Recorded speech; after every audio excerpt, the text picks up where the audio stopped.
안녕하세요. 헬스데이터 A+ 장예은입니다. 여러분, 16시간 공복을 유지하고 8시간 내 제한적 식사를 하는 간헐적 단식. 건강을 위해 하는 이 간헐적 단식이 심뇌혈관 질환 사망률을 높인다는 충격적인 논문이 지난 3월 18일 발표됐습니다. 미국 심장학회는 미국 전역의 성인 2만 명의 식습관을 8년간 추적 관찰하고 미국 질병관리센터의 사망 데이터베이스 등을 분석한 결과 8시간 식사, 16시간 단식을 고수한 사람들의 심장질환 사망률이 12시간에서 16시간, 여러 차례 식사 습관을 유지한 사람보다 무려 91% 높았다는 연구 결과를 얻었습니다. 연구진은 간헐적 단식은 심장질환뿐 아니라 뇌졸중 사망 위험에, 특히 암 환자들의 사망률도 더 높인다는 결과도 함께 발표했는데요. 건강을 위해선 하루 3끼, 필수 영양소를 골고루 챙겨 드시는 게 A+ 식습관임을 잊지 마세요. 헬스데이터 A+ 본격적으로 시작합니다. 국민건강보험공단 빅데이터를 분석해 다양한 질환을 알아보는 방송 헬스데이터 A+. 오늘 살펴볼 첫 번째 질환은 자궁 내막증입니다.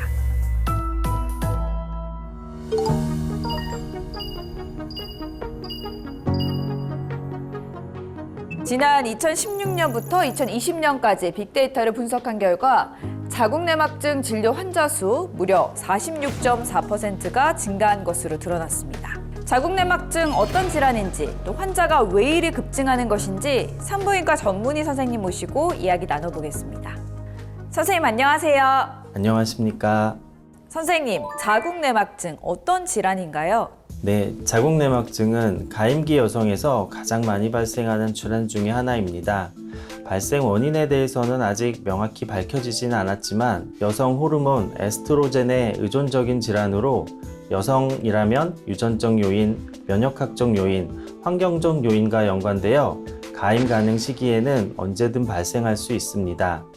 요즘 자궁 내막증 진료 환자 수가 급증하고 있는 건 왜인가요? 네, 월경통을 호소하는 여성들의 60에서 80%는 자궁 내막증이 원인일 가능성이 매우 높은 질환으로 치료 범위가 확대됨으로 나타나는 현상입니다. 과거에는 수술적 진단 후 치료를 시작하였지만 최근 임상적 증상 및 진찰 소견 또는 영상학적 진단으로도 치료를 시작하게 되었습니다.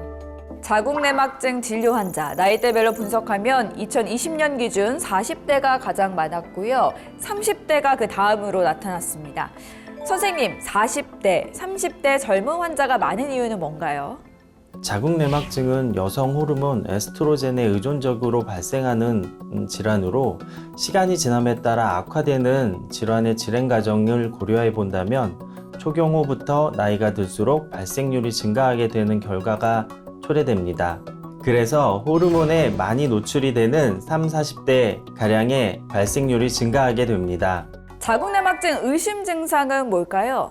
자궁 내막증이 가장 흔하게 발생하는 부위는 복강내 장기와 복막인 만큼 여성에 있어 반복적인 만성 골반 통증, 특히 월경통이 골반 동통 또는 직장 부위 통증과 동반되거나 성교통 또는 월경 직전 혹은 월경 중의 배변통 또는 생식 능력 저하가 주증상으로 보일 때 자궁 내막증을 또한 의심해 보아야 합니다.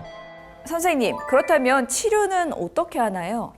자궁 내막증과 연관된 통증 조절을 위해 소염 진통제를 사용할 수 있고 자궁 내막증이 에스트로겐 의존 상태라는 것에 근거하여 난소 기능을 억제하거나 에스트로겐 수용체에 직접 작용하거나 병변에서 발현되는 효소에 작용하는 호르몬 치료를 할 수 있습니다.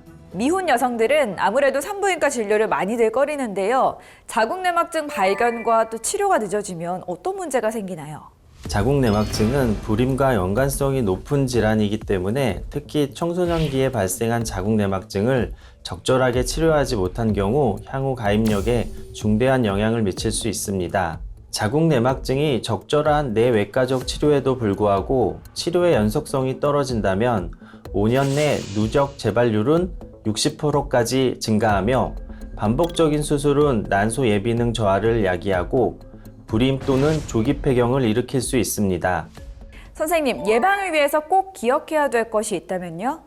초경이 시작되는 청소년 시기 월경통은 매우 흔한 증상이지만 그 정도가 지나치다면 질환을 의심해 보는 것이 필요하며 성인에서도 진단이 늦어지지 않도록 질환에 대한 관심이 필요합니다. 치료에 있어서도 라이프롱 평생 관리가 필요합니다. 선생님 감사합니다. 감사합니다.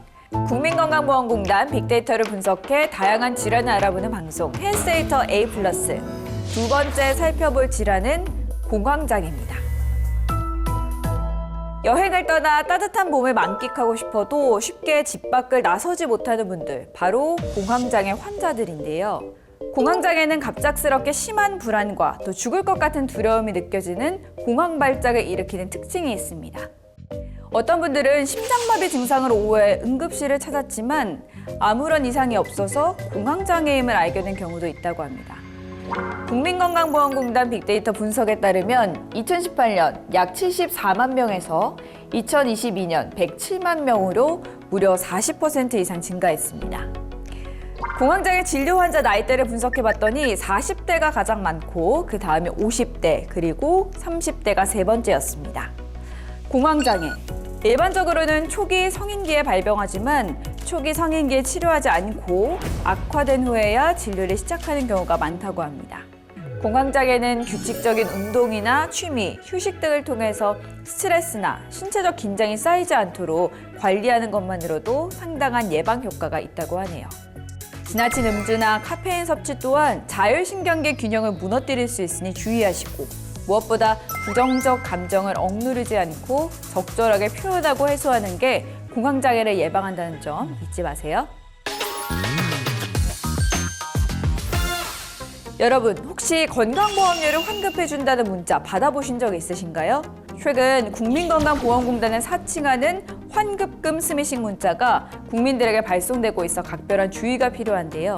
건강검진 관련 각종 통지서, 국민건강보험 통지서, 건강보험료를 환급해준다고 웹사이트 링크 주소를 함께 보내는 문자는 100% 스미싱 문자입니다. 링크를 눌러 접속하면 핸드폰에 악성 앱이 설치되고 개인정보가 유출되는 피해가 발생할 수 있으니 절대로 누르시면 안 됩니다. 꼭 기억하세요. 국민건강보험은 메시지에 URL을 절대 포함하지 않는다. 그러니 인터넷 주소 절대 클릭하시면 안 됩니다. 헬스데이터 A+, 전 다음 달에 다시 찾아뵙겠습니다. 여러분 매일매일 건강하세요.